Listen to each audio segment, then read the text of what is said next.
Tere! Et nüüd on aeg kätte jõudnud, et näidata Sashiko masinat. Et see masin on Eestis täiesti esimene ja ma muretsesin ta endale ühelt messilt, siis kui veel just enne koroonat, koroonat veel ei olnud, aga ei olegi olnud aega seda varem tutvustada, aga praegu, et tõesti see masin on nagu nii vägev, et ma ei teagi, millest üldse alustada, et kuidas teile seda näidata ja tutvustada, aga põhimõte, mida ta teeb, et vaadake, et Sashiko piste ongi selline, et on piste ja ei ole pistet. On piste ja ei ole pistet. Ja ta on nagu selles mõttes ka nii huvitav ja nii imeline, et temaga õmblemine näiteks, et ma lihtsalt alustan õmblemist ja see ei hakka hargnema. Ma ei pea mitte midagi sõlmima ega mitte midagi tegema, vaid ma lihtsalt õmblen. Ja näiteks piste pikkused asjad, kõik on reguleeritavad ja kõiki materjale ta õmbleb, et võib-olla siin selle töö pealt praegu paistab, et näete, et siin lihtsalt kerge nupuvajutusega on väga palju saab reguleerida, et kui pikka ma tahan seda ilma õmblemata pistet. Et seda saan, näete, siin on pikem ilma õmblemata piste, siin on lühem näiteks, aga siis ma saan veel reguleerida ka seda niidiga pistet, et kas ma tahan seda lühemat või tahan pikemat või millist. Ja ta on nagu nii hästi, ehk ta on nagu vaba käe masin.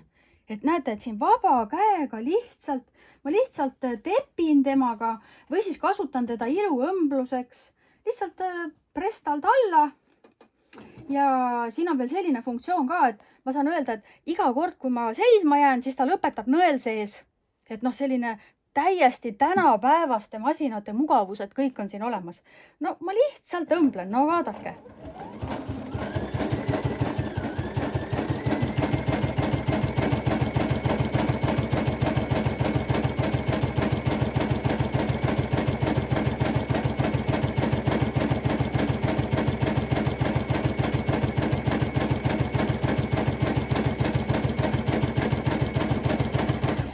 See töö nagu siin lausa iseenesest ainult lase, mida sa tahad. Et kas sa tahad õhukest kangast või sa tahad paksu kangast. Nii, nüüd ütleme nõel ülesse, on ju. Ja kui ma võtan ta siit alt ära, siis näete, nii lihtne see ongi. Ja see ongi valmis muudkui lasedaga. Ja seda õmblust kasutatakse näiteks, et mis on, olete võib-olla näinud, poes on uhkemad sellised kostüümid ja seelikud, siis näiteks on selle pistega, selle sama Sashiko pistega nagu ääred nii-öelda kaunistatud. Või siis praegu sinna lihtsalt on üks aplikatsioon, et kui aplitseerisime ja mida annab ühele aplikatsioonile selline teppimine, et kui maha teppimine, et panime veel vatiini ka vahele, et siis sellest saab ühe lapiteki ploki või siis saab ühe padjakese või midagi toredat. Et näete, et nii kui ma siit selle maha tepinda nii-öelda aplikatsioonist eemal, kas näete, kuidas ta kõik tõuseb nagu paksuks, kogu see mõmmik, mis siin on, selline numpsik kohe esile, paksukene, nii nagu üks mõmmike peabki olema, ilus ümar ja paksuke.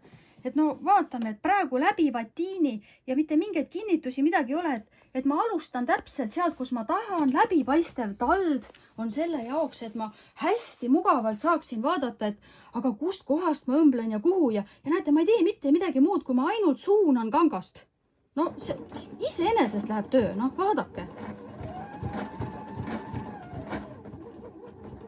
Aha, praegu lõpetas nõel üleval, vajutame nuppu, et lõpeta alati nõel all. Nii.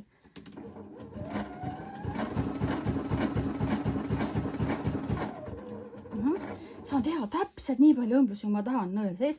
Tahan näiteks tööd ära võtta, nõel ülesse. Nii. Võin ära võtta. Aga ma võin teha siia veel ja veel. Et näete, kuidas see mõmmik nüüd tõuseb esile ja kui vahva on. Et seda trikki muide Vasselina lapitehnika naised mulle õpetasid, et alati, kui sa aplitseerid, siis tepi niimoodi eemamalt, et siis kõik see kogu see aplikatsioon tõuseb nagu üles ja paksuks tuleb esile. Et siin näiteks samamoodi, et kui tahaks mingit mustrit lihtsalt kuskile teppida aga jälle on reguleerida, aga millised pistega te soovite, et kas lühemad pistet või pikemad pistet.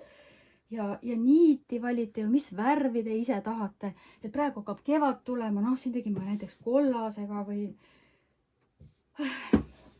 näitaks võib-olla ühte, et selles mõttes, et nagu ma ütlesin, ta tõesti õmbleb igasuguseid huvitavaid materjale, et me oleme kõiksugu asju proovinud. Et ma näitan korraks isegi ühte hästi huvitavat, et see on jälle ühelt messilt kaasa toodud leiutis, selline paber. Ma Eestis ei ole näinud, et seda müüakse, aga seda nimetatakse nahkpaber. Ja see nahkpaber, ta ongi siuke nagu kartongi paksune, ongi nagu nahk, näete. Ja see on Sashiko masinaga jällegi tehtud, näete. Tunnete ära Sashiko õmblus. Et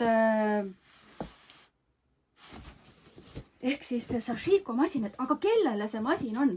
Et Sashiko masin on mõeldud sellele, et aga kui sul on kõik olemas, kui sul on õmblusmasin, hea õmblusmasin olemas, kui sul on olemas hea overlock, aga sa tahad seda vau-efekti, tahad midagi erilist, siis Sashiko masin on just sulle.